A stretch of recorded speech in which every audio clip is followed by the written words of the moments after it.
Merienda tayo, guys. Oh, sa halagang 2 pesos. Oh, see, may merienda ka na dito. Dahil day ko ngayon, guys.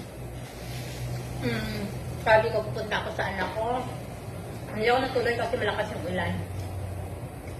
Kaya, dumaan na lang ako ng bakery at bumili nito. Kasi sabi ko baka maabutan ako ng ulan. Bukas may ano pa ako, may duty. 2 araw pa, tuloy-tuloy ako na duty, 12 hours. So, bumalik na lang ako. Para hindi pa ako maabutan ng ulan.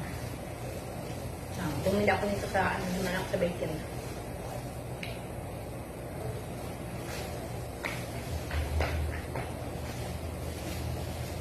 So guys, 2 pesos lang po guys. Dito sa amin kasi guys, may mabibili ka na ano, tag 2 peso lang. Ito 2 peso dito.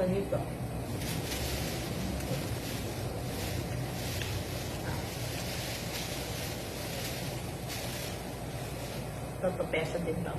Sarap siya guys.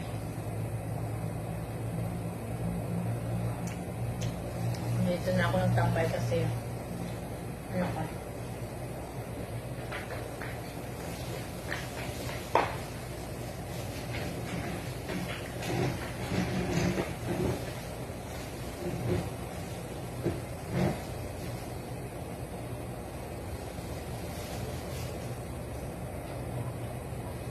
Malakas ang ulan kasi kanina guys. Kaya, hindi ako natuloy. Dito na ako nag-mukmuk sa nurses ko. Ito na yung anak ko guys.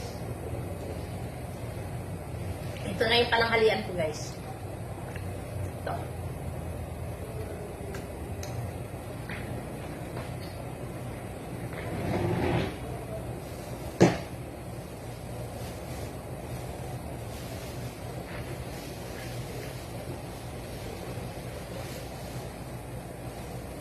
Dito kasi, malapit lang kasi yung school ng anak ko sa pinatrabawan ko. Kaya pag wala akong pasok minsan, pumunta ko dun sa kanya. Sabay na lang kami kumakain sa ano. Sa panghalian. Sabi ko nga kanina, nanghalian sana ako kanina, sabay kami, kaso lang malakas naman ang ulan. Hindi ako natuloy.